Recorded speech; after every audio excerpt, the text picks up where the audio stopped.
Hey guys, it's Brendan the Paleo Dude, and welcome back to another Jurassic World unboxing and review video. Today we'll be taking a look at the super colossal Indoraptor figure. This is a absolutely massive toy. You can see on the back, it swallows little dinosaurs from the mini collection.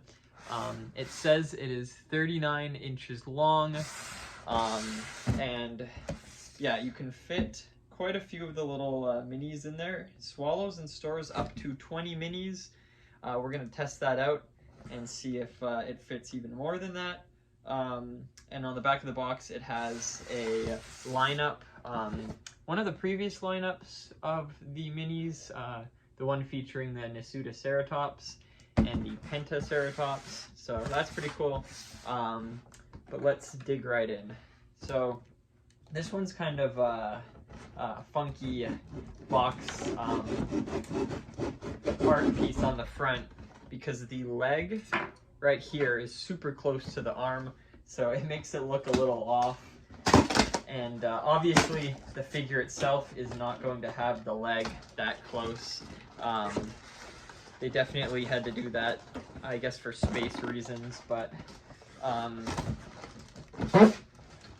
the other issue, it seems like the box itself is not wanting to slide out. So something holding it in. Now fit it. Okay, we got one leg. It's actually not that tall, oddly enough. Later down the road, I'll do a comparison video between the Indoraptor and other super colossal figures. It's just they're all on the top shelf and kind of behind a bunch of figures, so it was going to be very hard to take them down and include them in this one, but it's definitely something to look forward to. The tail is pretty short, actually. I'm hoping it looks nice proportionally, because that's a bit concerning. The super colossal giganotosaurus figure, the tail is very long on that one. I appreciate that they actually made it proportionally accurate. We almost have the main piece out. I think there's a few more straps holding it in.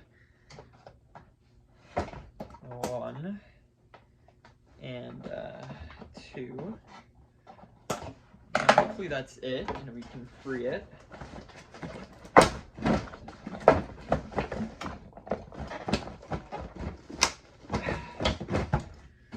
Now I still haven't picked up the super colossal Proceratosaurus or the recolor of the Rex from Dominion. Those two are on my list of things to get. They're currently on Amazon for like $110 Canadian, so definitely going to pick those up sometime soon. So when you open the lower jaw, it seems like the top jaw also opens with it, but when you close it, the top jaw doesn't go with it. So I think the bottom jaw at the back there is pushing it open, whereas, I don't know, when you close the top jaw, it kind of closes. That's odd. I wonder if that's intentional. You can see the inside of the mouth is actually a like dark red, kind of pinky dark red. That's pretty cool. And all the teeth are rubbery, so they're not painted.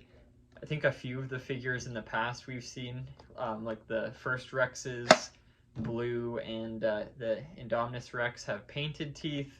These ones are a single piece of plastic in there, so they're not going to scuff. And you can see the interlock, which is pretty cool.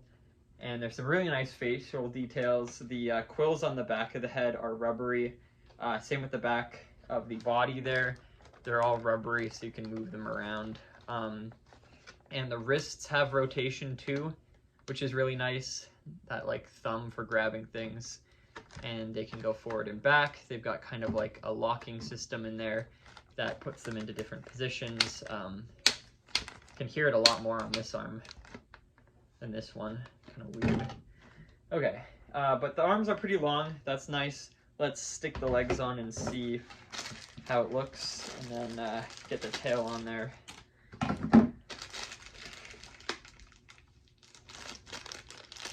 think I'll put the tail on first, actually.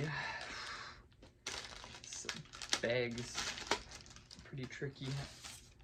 And the tail. It also has little instructions with the tail, little assembly kind of kit if you don't know what you're doing. Kind of reminds me of the IKEA building slips. That's interesting. So it seems it just pops in. There we go. I don't know if there's supposed to be a click or not. Nope, it's in. Okay. I don't know. I guess the tail isn't that bad. I'll have to see it with the legs on. So we'll just pop that one in. Like so. Ooh, the legs are huge.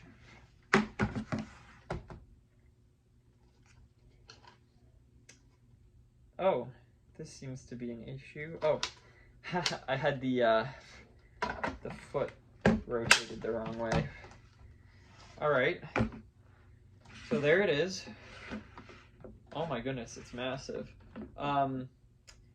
The tail proportions, let's see. It's not too bad, actually. The tail could be longer, but I can see why they didn't make it too long. I think the latest figure we got has a slightly longer tail, but the tail itself is curved, so it only goes a certain distance. That would have been nice if they did it with this figure too, had it like curve around so that it could be longer but not take up as much space. But regardless, the proportions are pretty much the same as the latest figure from the lineup. The neck also rotates, so you can swivel it around. And I really love the gold coloration down the sides. Now this one is straight black, whereas the Dino Trackers figure has a kind of blue hue to it, a little shininess on the skin. I like that this is straight black. It definitely is very reminiscent of the 2018 Indoraptor figure. And of course you can pose it down like so and have the hands on the ground, kind of like walking on all fours like that figure as well. And of course it's got the signature raptor-esque toe claws. The back has all those armor plating, and it seems like the bottom of the tail on this figure has more of like a snake-like pattern to it, where this figure does not have that overlapping large scales on the bottom. It's just kind of like smooth skin with like small pebbly scales, if not just kind of like elephant skin.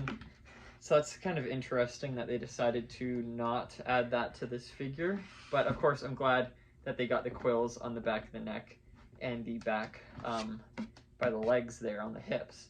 But yeah, no, proportionally wise, this isn't a bad figure. It's just the tail could be a tad bit longer, but if it was shorter, it'd be more noticeable. So this isn't awful. And of course, they got the paint on the tail, so that's fantastic. Now let's see the action feature on this.